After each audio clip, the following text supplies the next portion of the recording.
Blast Live. We're talking about what you're talking about. You all ready? DBL, hello, you two. Hi. Back to me, Bono, you two. Great band. All right, we're starting with some drama at CNN over here. Don Lemon is absent today from CNN this morning. He's reportedly extending his vacation in Miami. This is his second morning he is missed, following comments he made on the show last week that were slammed for being sexist. Let's take a look at that.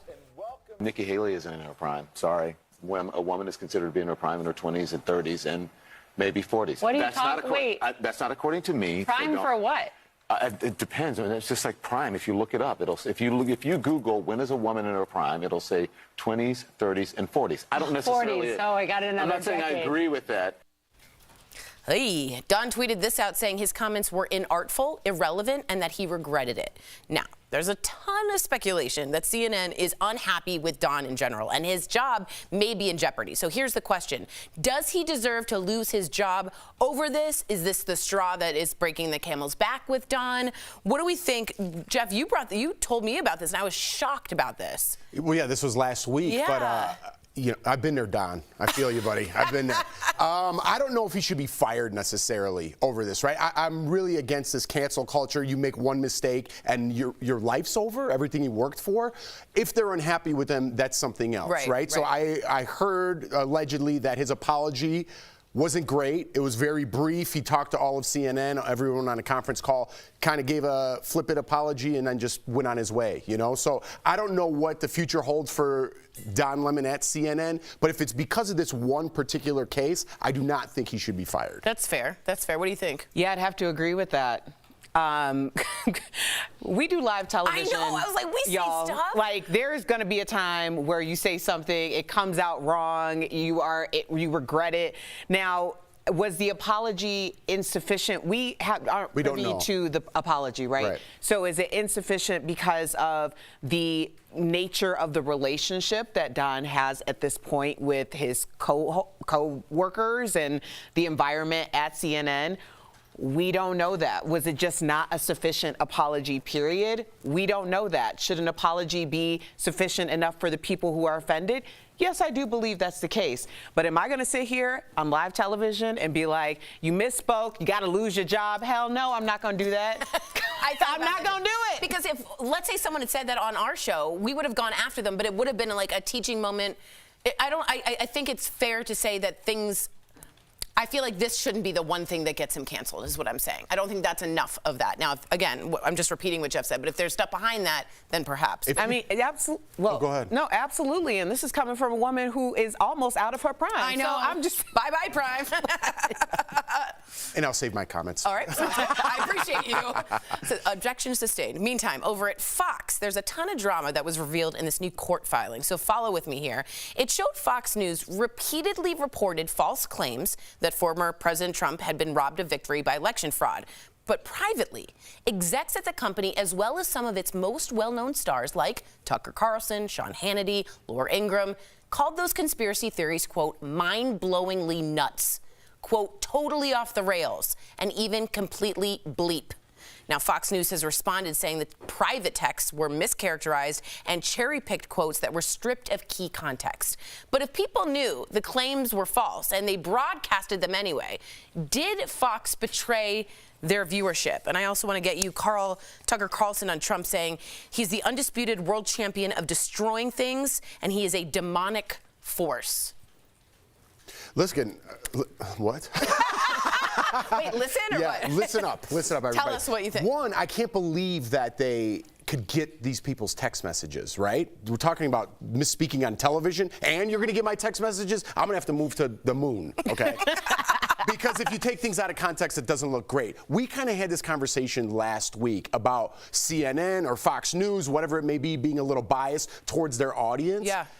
This is exactly the slippery slope that I'm talking about, right? Because if you're appealing to what your audience wants, you're no longer telling them the truth. You're telling them what they want to hear, and that's why they keep tuning in. That's why I feel like it's a big problem when you're super biased, whether it be on the left or the right, because you're not getting the facts. You're getting what you want to hear. When people argue with you on Twitter, they come after you because you're not agreeing with them. As soon as they get the facts or someone states something that they want to hear, they're your best friend. right? Even if it's a lie. But they don't want to hear the facts. And I think this is where news is taking us because they have to appease their audience. I mean, they did hear stocks were going down. They were worried about ratings. And when they said Arizona was called for Biden, they were worried that maybe they shouldn't because Newsmax was gaining because they were being told what they wanted to hear.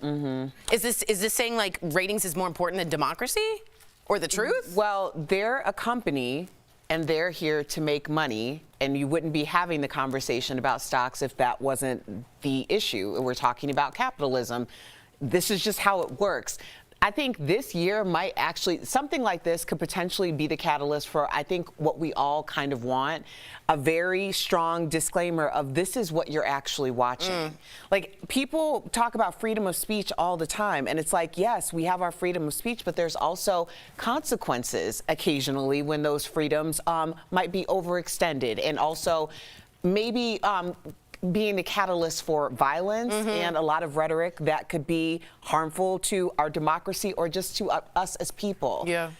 I think this is a really great time to have that conversation. Obviously, people are having it about what is legitimately news. I'm not saying that Fox News or CNN or MSNBC, like none of those things, everybody stay. But let's be really clear about what we're watching. What category? We can't assign a certain value to some of these programs as we do with people who are actually risking their lives in order of a pursuit of the truth, following journalistic integrity and code. Those are just two different things, and they've become so murky because it's intentionally done because of the money. Yeah, it's a narrative. I mean, I want you to speak too, because this is your ballpark, but it's a narrative that people are pushing to get their agenda across. So I don't care what side you're on, okay? Yeah, right. I'm not defending Fox News, and I'm not trying to bury CNN. It's just a narrative that they push. And nobody says, hey, you know what, we were wrong with the collusion, or we don't know what's happening with the Hunter Biden's laptop. Let the people know. Where did coronavirus start? We can't even get there. How are the vaccines that great, or is it natural immunity? I just heard something about that now. When are we just going to get the facts and stop pushing an agenda that people want to hear or for your political party? I think that's absolutely fair. And I also think that, you know, freedom of the speech, you also have freedom of the press. And a lot of people think that gives you a very large leeway to say whatever you want for freedom of the press. Freedom of the press, if I can just be so gentle, is to report the truth. It is not to be able to make money. So for me, journalism and capitalism, there's an ethics part that is missing from MSNBC, from CNN, from Fox, that is not there, that somehow, maybe I'm old-fashioned, used to sort of be there. You could turn on Cronkite and you didn't know who he voted for, but you could trust that he was telling you the stupid truth. And that was important. And that was important. All right, coming up on DBL, Austin Butler picks up his Bafta for his performance as Elvis. Is this a good indication that he could win the Oscar too? Let's lose the Elvis accent. And we're talking about the latest on the health of former President Jimmy Carter. Stay tuned. Our viewers are talking about DBL. Yes! I like that. Leaves me speechless. I'm like blushing. Thank you, thank you. That's emotional. Do I want to sit there and watch them? Yes, I do.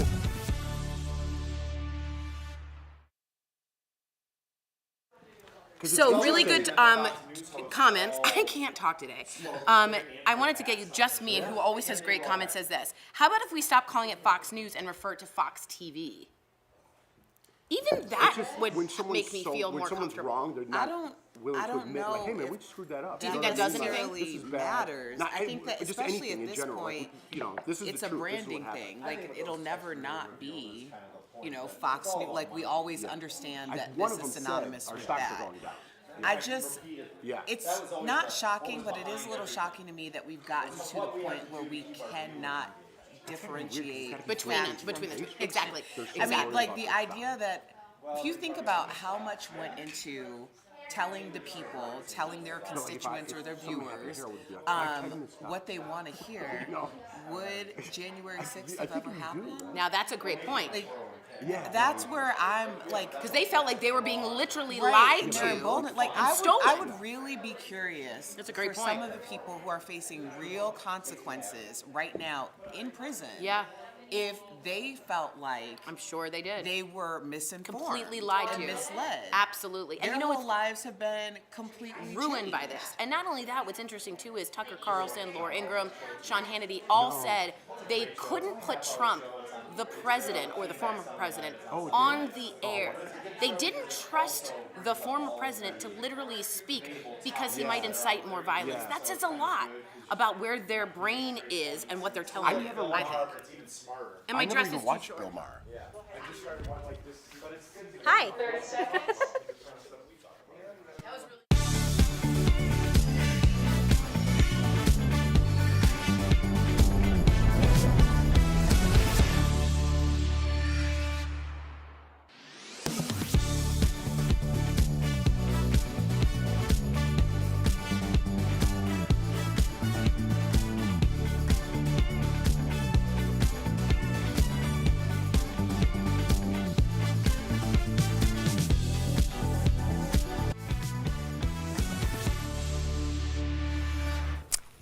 Welcome back to DBL. We would like to wish you all, I'm really excited for this next segment, a President's Day, a holiday to honor the presidents of George Washington and Abraham Lincoln. See, I'm excited. Wow, that's something great for your Instagram clip right there. As well as to celebrate all U.S. presidents. Speaking of which, as a great song, great time. As of the time of our taping, President Jimmy Carter, who is 98 years old, is now receiving hospice care at his home in Georgia, following a series of short hospital stays.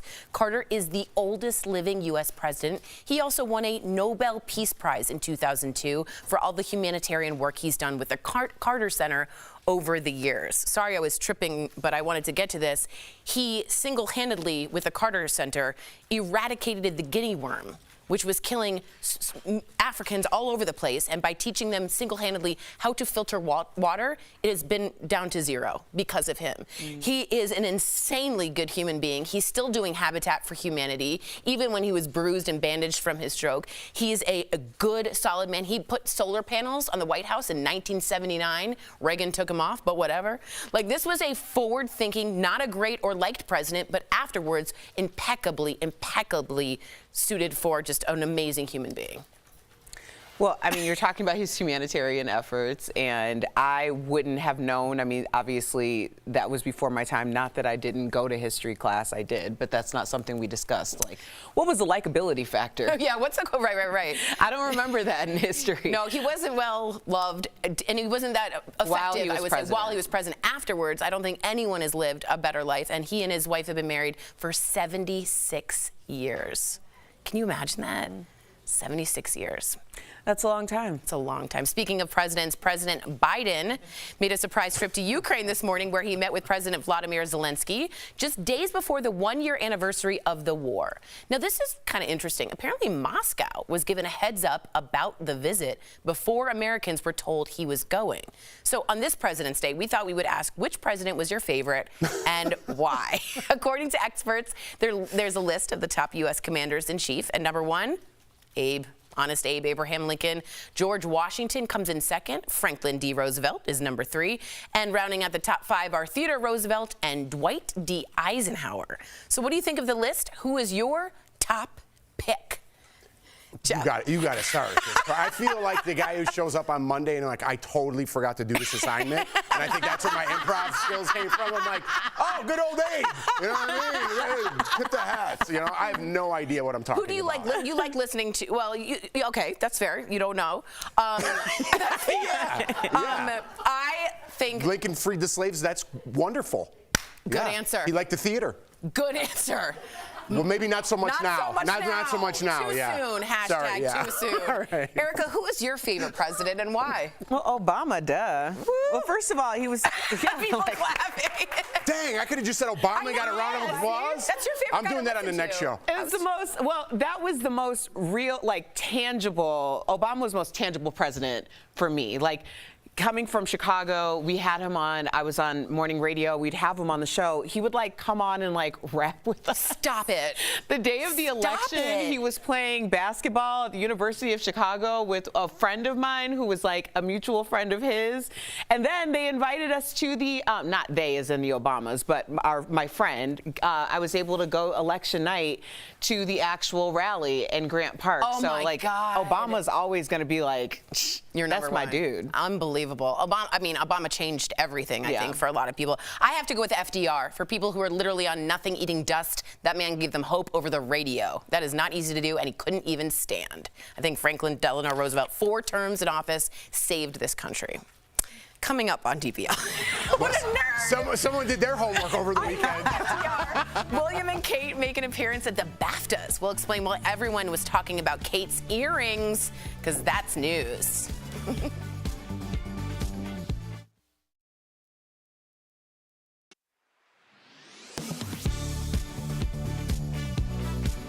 As people file their taxes, the tax credits will look different from the past 2 years when some extras were tacked on. Because of this, we've gotten a lot of questions in our email asking about dependent tax credits. To verify, we went to President and Chief Tax Information Officer at Jackson Hewitt Mark Stieber, the American Rescue Plan, the Consumer Financial Protection Bureau, and the IRS. The first question, can you claim a non-relative dependent and receive a refund on your 2022 taxes without having income? The answer for now is no. They changed the rule for 2021, made it a much more expansive credit, fully refundable. But after 2021, the rule expired and reverted back to the pre-pandemic amounts. So we can verify that no, you cannot claim a non-relative dependent and receive a refund if you do not have income. The next question, I haven't worked this year. Can I still claim child tax credit? And unfortunately, the now current child tax credit does have both, an income offset requirement to use most of the credit, and then even to get the balance back in the way of the additional refundable child tax credit portion, you still have to have some income. For 2021, the American Rescue Plan increased key tax credits to help families offset expenses associated with the pandemic. It also allowed for families to claim the credit even if they did not have a minimum income. According to the Consumer Financial Protection Bureau, families must now earn at least $2,500 to get that credit. You can be self-employed, but you do have to have some income and some tax responsibility, at a minimum some income, to get any portion of that amount refundable. So we can verify that no, you cannot claim a child tax credit if you didn't report any income. We can verify. I'm Megan Bragg.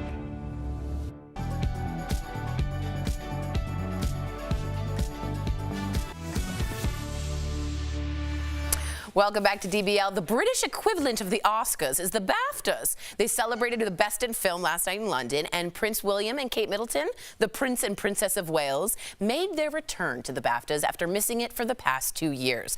Dang, she looks good. Sorry. Kate wore a one-shoulder Alexander McQueen dress with long black gloves and earrings from Zara. Okay. Florence Pugh brought some color to the event with a vibrant orange tulle gown. Oh, like tulle, not like there's tools in there. Angela Bassett wore this custom lavender gown. Oh, God, that looks good. That was inspired by tulips. And Cynthia Erivo looks stunning in this, oh, my word, custom Louis Vuitton metallic copper dress that included 20,000 rectangular-shaped sequins that were individually sewed on.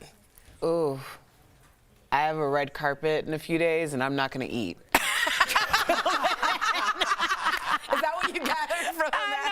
For the rest of the week. No, I'm just kidding. I'm very healthy. Yeah, she is very healthy. What do you think about William and Kate? They look great. Did they? Well, I don't know about that jacket. I was just kind of peeked up. I'm no fashion expert. Oh, I didn't see him. I only looked at her. Yeah, How look rude. at that. I don't know. Oh, yeah. You know what I mean? They're going for a black and white thing. Sleek. No, it's a little husky. I actually like the jacket. It? All right. Yeah, I'm not huge on that look though. The gloves. It's not. No. It's not the gloves with the white. It's just. I don't know. I do appreciate the fact that they got some stuff there'll from be Zara. other context to that. Okay, good. Oh. You like the Zara. That it was in an inexpensive way. Yeah, yes. yeah, of course. Now, as for the actual awards, the German language film All Quiet on the Western Front won big, taking Best Film, Best Director, and 5 other awards. Now, there was a bit of a BAFTA mishap when presenting the award for Best Supporting Actress. Deaf actor Troy Kotsur signed Carrie Condon's name, but the interpreter announced Carey Mulligan instead. Now, all of this was edited out of the TV broadcast, which saw Carrie Condon rightfully accept her award. That's got to be awkward for who? Me, like Carey Mulligan. I feel like I'm going to be that person that walks up and they're like, "It's not you." What award would that be? You know, like the happiest award. Austin Butler won Best Actor for Elvis, and he seems to still be emulating him a lot. Watch. I want to thank my family. You are my everything. And lastly, I want to thank the Presley family. I cannot thank you guys enough for your love and for sharing with me who Elvis truly was. I do. Thank you for saying that about Lisa Marie, of course, but like that thing has got to go. Well, you know, he's living his hot boy winter. His campaign moment. Yeah. Okay. It's not working for me. Like, we know you're not Elvis. Does he know we know that he's not Elvis? He might not know. All right. We do also want to share this. Some sad news, actually. Comedian and actor Richard Belzer has passed away. If you saw this, Richard died on Sunday at his home in the south of France with his family by his side. He was 78 years old. Richard got his start as a warm-up comic for Saturday Night Live back in the 70s. He then became a fixture on late-night shows and at comedy clubs like the Improv in the 80s and the 90s. And he played Detective Munch on Law & Order SVU for 14 seasons from 1999 to 2013, appearing in nearly 330 episodes. His Law & Order co-star Mariska Hargitay posted this tribute on Instagram, writing, quote, "I will miss your unique light and your singular take on this strange world." And fellow comic Billy Crystal tweeted, "Richard Belzer was simply hilarious. A genius at handling a crowd so sad he passed away." I think a lot of our generation didn't even know he was a comic, which is amazing. But you could tell just by, I mean, Detective Munch was like the man. He was the very dry comic relief. So, yeah. Oh. Detective Munch. Yeah. And he was with Ice-T. He was in, or is it Q? T. Excellent. I was stuck on ice. I know. I was like iced coffee. Oh, like a frappuccino. My question is, do you think after all the BAFTAs, do you think we're going to see All Quiet on the Western Front take any of the Academy Awards, perhaps, or Austin Butler's Elvis? I think Austin Butler, for sure, this is just his award season. I don't know anything about the other things, so I can't even tell you. That's fair. Jeff? Yeah, I don't know. You know, right when I saw that war movie, I'm like, a war movie? Like the new show on HBO, another zombie movie? You know what I mean? We got any original ideas? You want to get a new one in there? And this is a remake, and it's done from the German point of view, so it should be interesting, but I haven't seen it. I have one more question. How long is this segment? Very long. Oh, okay. I'm trying very hard here. We'll be right back.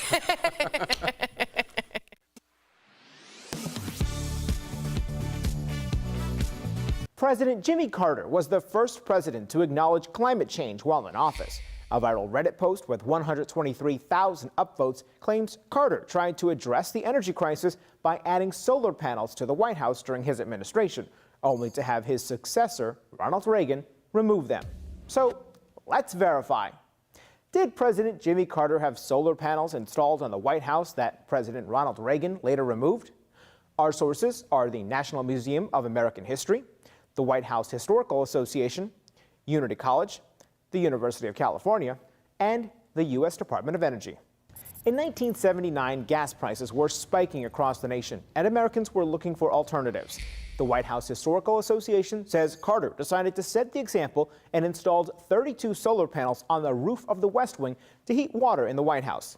At the time, he predicted the panels would still be in use in the year 2000. In reality, the panels were removed in 1986 under then-President Reagan when the White House roof was resurfaced, and they never went back. The panels were placed into storage. So, yes, President Jimmy Carter did have solar panels installed on the White House that President Ronald Reagan later removed. Those panels did get a second life. In 1991, 16 of them were moved to Unity College in Maine, where they powered a water heater in the school's cafeteria until 2010. As for the White House, President George W. Bush installed solar panels on a maintenance building in 2003. 10 years later, President Barack Obama added panels to the main building. With your Verify, I'm Brandon Lewis. This February, love is in the air with a luxury included vacation to Sandals Dunn's River. Watch DBL every day for a word of the day. Then enter at dailyblastlive.com/sandals for your chance to win a 4-day, 3-night escape for 2 to beautiful Jamaica. The winner will be announced on DBL March 1st. Stop dreaming and start entering for your chance to win the trip of a lifetime. Every month, 1 in 5 Americans receives a payment from the U.S. Social Security Administration. Typically, these are set payments that come like clockwork, but some recipients are wondering if they might get a bonus payment next month. So, let's verify. Will Social Security recipients receive a bonus payment in March? Our sources are the Social Security Administration and AARP. Social Security payments are sent out on a strict schedule. Most retirees get their payments on a set Wednesday each month, but those who receive supplemental security income, such as people who are disabled or blind and meet income qualifications, get their payments on the first of the month.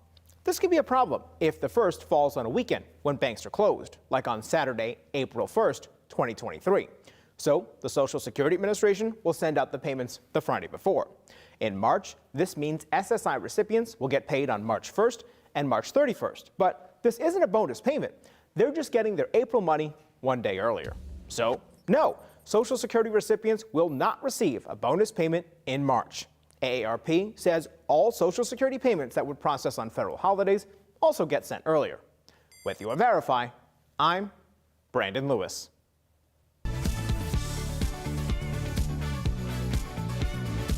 Today's Sandals word of the day is Caribbean. Watch DBL every day for a word of the day.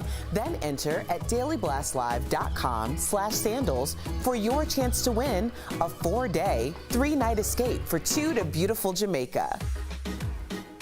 Welcome back. Want to have whiter teeth but don't want to deal with the messy strips or the sensitivity that goes with it? You're in luck. The brand that brought you Power Whitening Gel has created new Smile Actives Pro Whitening Gel with 33% greater whitening power.